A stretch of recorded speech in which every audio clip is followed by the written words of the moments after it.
अब 1 महिना मात्र बाँकी हो यिनीहरूको यो सरकार रहने पनि यो व्यवस्था रहने पनि अब 1 महिनापछि कायापलट हुँदैछ यो देशमा। राम राज्य देशमा चाहिँ रावण राज्य गरिराखन् यिनीहरूले। सडकबाट नै राज संस्था फैलियो र त्यसै कारणले अब सडकबाट नै हामीले यो राज्यले फेरि पुनर्स्थापनको लागि गर्नुपर्छ। त्यही हिसाबले सडकबाट नै हामीले सुरुवात गर्नु। अवस्था बदल्नको लागि भन्दा पनि सत्ता बदल्नको लागि हामीले गणतन्त्र चाहिँदैन। गणतन्त्र अहिले हाम्रो धोकापूर्ण तरिकाबाट आएको हो। दलालहरूको विरुद्धमा आएको हौँ हामी, विदेशीका कलो खाने दलालहरूको विरुद्धमा आएको। यो जेलमा र सरकारलाई जनताको माया छैन। यिनीहरूलाई अब हामी लहाड्दैछौँ। जसरी बङ्गलादेशको प्रधानमन्त्रीले देश छोड्नुपर्ने अवस्था आयो, यिनीहरूले देश छोड्नुपर्ने अवस्था अब हामी गराउँदैछौँ। देश राजाले बनाएको देश हो यो देश, कोही पनि नेताले बनाएको देश होइन।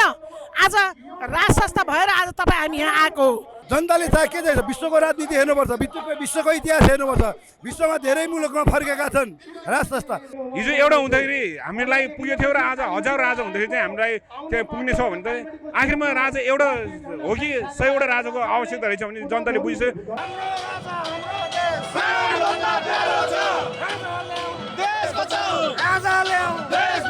बल्खुमा राप्रपाले गरेको खबरदारी सभामा उपस्थित प्रदर्शनकारी बीच नै मतभेद। कसले के भने? मंगलबार राज संस्था पुनर्स्थापनाका लागि राष्ट्रिय प्रजातन्त्र पार्टीले बल्खुमा गरेको खबरदारी सभामा प्रदर्शनकारी र सुरक्षाकर्मीको निकै बाक्लो उपस्थिति थियो। चैत 15 गते राजावादीहरूले गरेको विध्वंसात्मक प्रदर्शनपछि राप्रपाले गर्ने खबरदारी सभालाई पनि सोही अनुसार नै हुन्छ कि भन्ने आंकलन गरिए पनि सुरक्षा निकाय र सरकारको सहयोग सभा शान्तिपूर्ण तरिकाले नै सम्पन्न भयो। तिनकुनेको उक्त विध्वंसात्मक घटनाले राम्रो पाठ सिकाएको आजको सभामा प्रश्न देखिएको थियो। राप्रपाले गरेको आजको खबरदारी सभालाई राप्रपाका अध्यक्ष राजेन्द्र लिङदेनदेखि वरिष्ठ नेताहरूले सम्बोधन गरेका थिए। नेताहरूको भाषण निकै चर्को थियो। उनीहरूको भाषण चर्को भए पनि सभा भने निकै शान्तपूर्ण थियो। उक्त सभामा उपस्थित सर्वसाधारणहरूसँग राज संस्था पुनर्स्थापना गणतन्त्रात्मक व्यवस्थामै रहेर सत्ता भोग गरिरहेका राप्रपा लगायतका राजनीतिक पार्टीहरूले गरेको प्रदर्शन र तिनकुनेको घटनाको विषयमा रहेर केन्द्रबिन्दु टोलीले कुराकानी गरेका छौं। अब हेरौं यो रिपोर्ट। राजा ल्याउन र भ्रष्टाचारी थुन्नको लागि, हाम्रो धर्म बचाउनको लागि सकिन्छ, सम्भव छ, असम्भव केही छैन।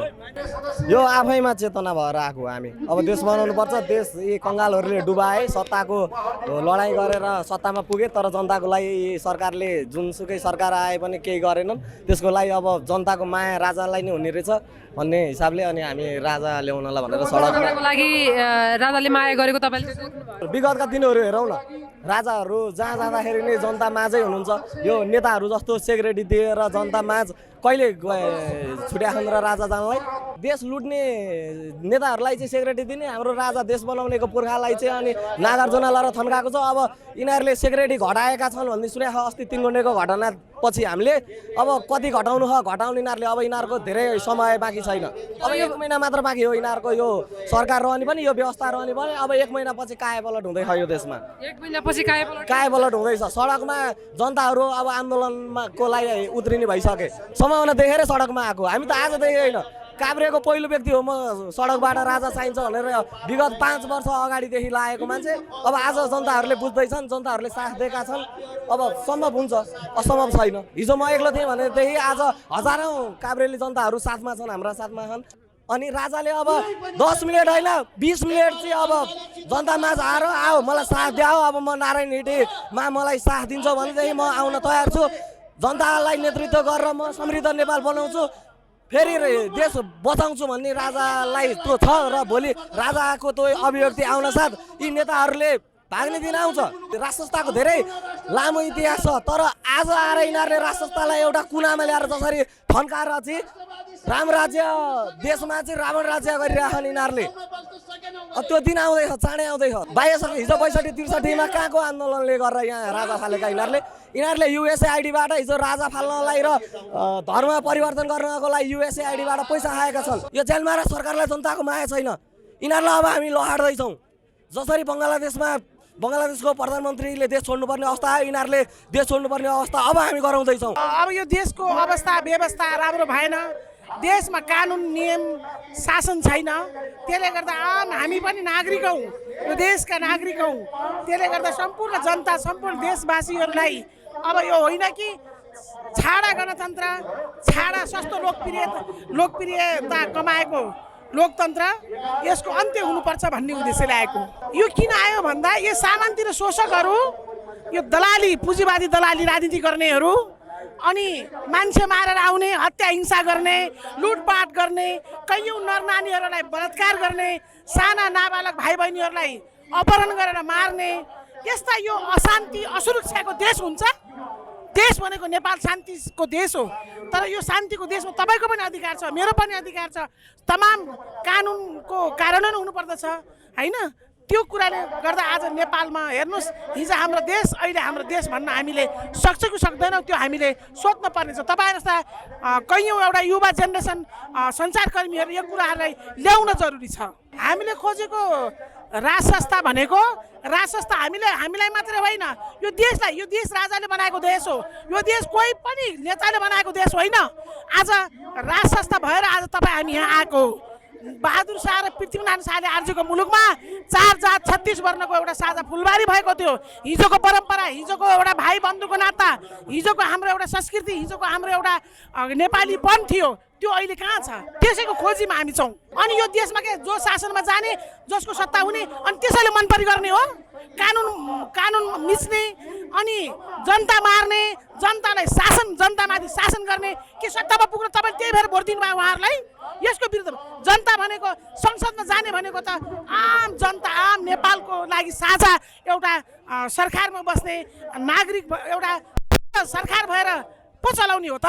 अशान्ति गर्ने, असुरक्षा गर्ने, एउटैलाई मात्रै चाहिने के अरे प्रहार गरिरहने के त्यही हो देशको शासन हो र? जनताको लागि हो कि? हिजो राजाको पालामा को जनता मरेको थियो, को जनताले न्याय पाएको थिएन, को जनताले कानुनबाट छुट पाएको थियो? अहिले तपाईँहरूले हेर्नुहोस् न, तपाईँहरूलाई म आग्रह गर्न चाहन्छु, यदि साँच्चै मिडिया सञ्चारकर्मी हो भने राज्यको चौथो अङ्ग हो भने दुईटा आँखा सफा छ भने हिजोको पनि देखोस्, अस्तिको पनि देखोस् र आजको पनि कुराहरू लेखोस्। मेरो आग्रह त्यो हो। राज संस्था पुनर्स्थापना, हिन्दू राष्ट्र हुनुपर्छ, संघीयता खारिज गर्नुपर्दछ, त्यही हो हाम्रो माग। हाम्रो यो देशमा जुन चाहिँ समस्याहरू देखा परेको छ, देशको समस्याको कारण यो समस्यालाई समाधान गर्न लागि हामी आज यो राष्ट्रियवादीको नारा लाएर आज हामी यो झन्डा बोकेर मैदानमा उत्रेको छु। त्यसै कारणले आज हरेक मैले मात्र होइन, हरेक यो देशको सबै नागरिकले यो झन्डा बोकेर उत्रिनुपर्छ भन्ने मलाई लाग्छ। यसरी यो परिस्थिति चाहिँ कसरी आयो भन्दाखेरि अब यो हामी सबैले हिजोको दिनमा हरेक पार्टीका हरेक नेताहरू आएको थियो, हरेकले हामीले आफ्नो जनताले सक्दो हामीले सहयोग गरेको थियो, तर पनि सबैले हामीले गर्दा पनि केही हुन सकेन। त्यसै कारणले आज हरेक जनताहरू यो सडकमा चाहिँ उत्रिनु परेको अवस्था आएको छ। सडकबाट नै राज संस्था फैलियो र त्यसै कारणले अब सडकबाट नै हामीले यो राज्यलाई फेरि पुनर्स्थापनाको लागि गर्नुपर्छ। त्यही हिसाबले सडकबाट नै हामीले सुरुवात गर्नु। यो गणतन्त्र पार्टीले अब यो गनाउने तन्त्रले जे पनि भन्छ, अब यो त अब हरेक जनताले बुझेको कुरा हो। यो आज मैले मात्र होइन, हरेक जनताले बुझिसक्यो। हिजो बच्चादेखि हरेकले पनि यो बुझेको कुरा। आज यो भोलिको दिनमा उनीहरू देखा पर्छ जब राजा चाहिँ आफ्नो ठाउँमा आफ्नो गद्दीमा आएपछि थाहा हुन्छ कहाँबाट सुरु हुन्छ यो गणतन्त्र, त्यो बेलामा थाहा हुनेछ। वास्तवमा राजालाई कुनै पनि यो सडकबाट फ्यालेको होइन। हिजो जनताले राजाले जनताको चाहिँ हरेक कुरा बुझेको कारण जनताको हितको लागि उहाँ आफूले नै कुन गरेर यो राजसभा छोड्नुभयो। कुनै पनि यो पार्टीले यो राजालाई फ्यालेको होइन। त्यसैले आजको दिनमा जति यो जनता यो सडकमा उत्रेको कारणले अब भोलि यो राजा फेरि पनि त्यही ठाउँमा आउनेछ भने विश्वास साथ आज हामी सबै जनताहरू देशका सम्पूर्ण जनताहरू सडकमा उत्रेको छ। त्यसले राजा अवश्य आउनेछ।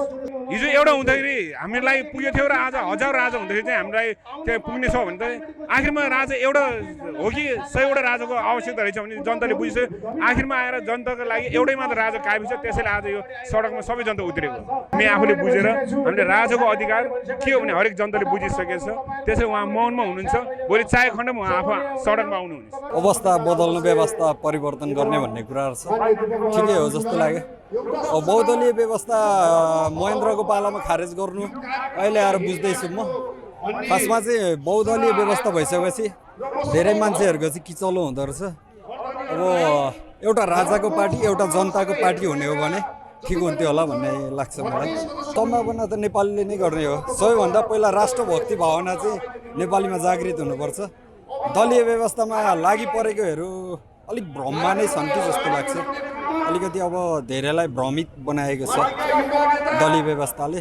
अब अहिलेको अवस्थामा अवस्था परिवर्तन गर्न जनताहरूको अवस्था हेर्दाखेरि चाहिँ व्यवस्था परिवर्तन भइदिएर राज संस्था एउटा राष्ट्रिय गौरवको लागि र प्रत्यक्ष निर्वाचित प्रधानमन्त्री चाहिँ जनताको लागि बनिदिएदेखि देशको लागि राम्रो हुन्थ्यो होला। नेतृत्व गर्ने नेताहरूलाई चाहिँ अलिक कुनेता भन्न चाहन्छु म होइन। अब राम्रो नेतृत्व गर्न सकेको, राम्रो नीति गर्न सके भए उनीहरू नेतामाको निम्ति होलान्, तर उनीहरूले नीतिलाई चाहिँ अवलम्बन गर्न सकेनन्। त्यो भएर कुनेताहरू चाहिँ माथिल्लो पद धारण गरिरहेछन् कि भन्ने लाग्छ मलाई। नातावाद र कृपावादमा नै अडियो अब नेपाली युवाहरू त विदेशै पलायन भइराखेको देख्न सकिन्छ। युवा पुस्ता जुन शिक्षित वर्ग नै विदेश पलायन भइसकेपछि नेपालमा भ्रममा जनताहरूलाई पार्न सजिलो भइरहेछ जस्तो लाग्छ। मेरो संस्कार र संस्कृति रहेन भने मेरो देशको पहिचान रहँदैन। मेरो पहिचानको रक्षार्थ र समग्रतामा यो देशको भूगोललाई पनि रक्षा गर्नको लागि एउटा सांस्कृतिक राज्यको आवश्यकता पर्छ।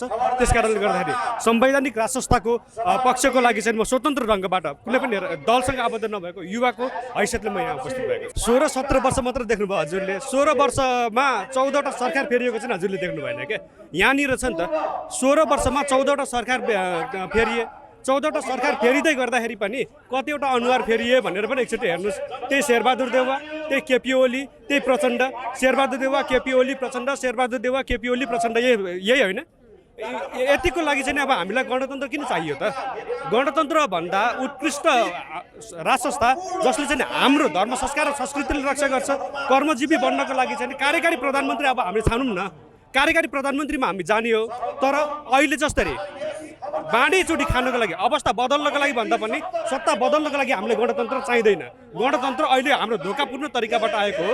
62-63 जुन आन्दोलनको जुन मर्म थियो, 62-63 आन्दोलनले पनि राज संस्थाको बहिर्गमन भनिएको थिएन, धर्म निरपेक्षता भनिएको थिएन, धर्मलाई चाहिँ सापेक्षताको रूपमा उसले चाहिँ स्वीकार गरेको थियो।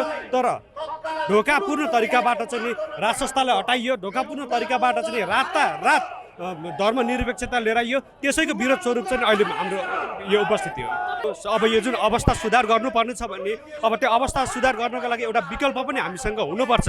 त्यो विकल्प भनेको के हो भने एउटा वैचारिक शक्तिबाट चाहिँ नै त्यसको चाहिँ त्यो नेतृत्व हुनुपर्छ। केपी ओलीमा तपाईँले के त्यो विचार देख्नुभयो? प्रचण्डमा के विचार देख्नुभयो? शेरबहादुर देउवामा के विचार देख्नुभयो? एउटा पार्टीको अध्यक्ष हुँदैमा विचार हुँदैन। 5 वर्षीय उहाँहरूसँग चाहिँ कार्ययोजना के छ? बिना कार्ययोजनाको नेतृत्व लिएर बसिरहनु भएको छ। बिना कार्ययोजनाको चाहिँ देशको नेतृत्व लिएर बसिरहनु भएको छ। अनि बिना कार्ययोजनाको नेतृत्वले चाहिँ कस्तो खालको चाहिँ सुधार लिएर आउनुहुन्छ? यहाँनिर मूल प्रश्न हो क्या। र भोलिको दिनमा जब राज संस्थाको स्थापना हुन्छ, जब यो राज संस्था पक्षधरको एउटा चाहिँ सत्ता हुन्छ, त्यस पश्चात अब स्पष्ट रूपमा कार्ययोजना सहितको अब हाम्रो एउटा चाहिँ त्यो मार्गचित्रहरू पनि तयार हुन्छ। दलालहरूले बेचेर खाइसे नागरिकता विधेयक पास गरे, विदेशीले नागरिकता लिइरहेका छन्। हाम्रा देशमा जे पनि विधेयक आउँछ विदेशीको स्वार्थ अनुकूल मात्र विधेयक आउँछ। खोइ देशको हितको लागि, जनताको हितको लागि खोइ त के विधेयक आएको छ? लुटेर खानेमा 3 दलका नेताहरू कसरी मिलेर खान्छन्? देश बनाउनेमा यिनीहरू कहिले मिलेको देख्नुभयो त तपाईँले? यिनीहरू हेर्नु त हिजो एमाले काङ्ग्रेस काटामार गर्थे, अहिले लुटेर खाने बेला हेर्नुहोस् त। त्यही भएर यी दलालहरूको विरुद्धमा आएको हौँ हामी। विदेशीका कलो खाने दलालहरूको विरुद्धमा आएको।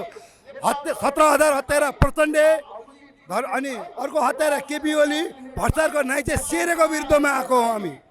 भ्रष्टाचारीहरूको विरुद्धमा आएको हौँ। जनताले चाहिँ के चाहिन्छ? विश्वको राजनीति हेर्नुपर्छ, विश्वको इतिहास हेर्नुपर्छ। विश्वमा धेरै मुलुकमा फर्केका छन् राज संस्था, र अहिलेको आवश्यकता नि यी गणतन्त्र होइन, राज संस्था नै आवश्यकता हो भन्ने कुरो जनताहरूले बुझिसकेका छन्। अहिलेको व्यवस्थालाई जनतालाई चाहिँ के दियो? तपाईँ एउटा चिज भन्नु त, के दिएको छ? बोल्न दिएर हुन्छ? भोकोपेटले बोलेर हुन्छ? बोल्न दिएको भन्छ ए बोल्नलाई हिजो टुडी खेल पञ्चायतकालाई कसले छुट्याएको? राजाले होइन।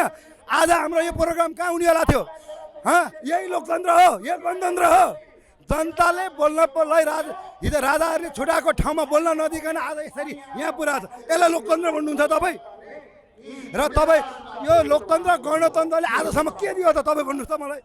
देश र जनताको लागि यो दियो भनेर एउटा चिज भन्नुहोस् त, के दियो? पृथ्वीनारायण शाहले एकीकरण गरेको मुलुक हो यो। हिजो विश्व साम्राज्यवादले विश्वभरि खाइरहेको अवस्थामा यदि पृथ्वीनारायण शाहले एकीकरण नगरे भए आज हामी बिहारको या युपीको मुख्यमन्त्रीलाई राजनेता मान्नुपर्ने अवस्था थियो। ग्लोबल आइएमए बैंक सबैका लागि बैंक।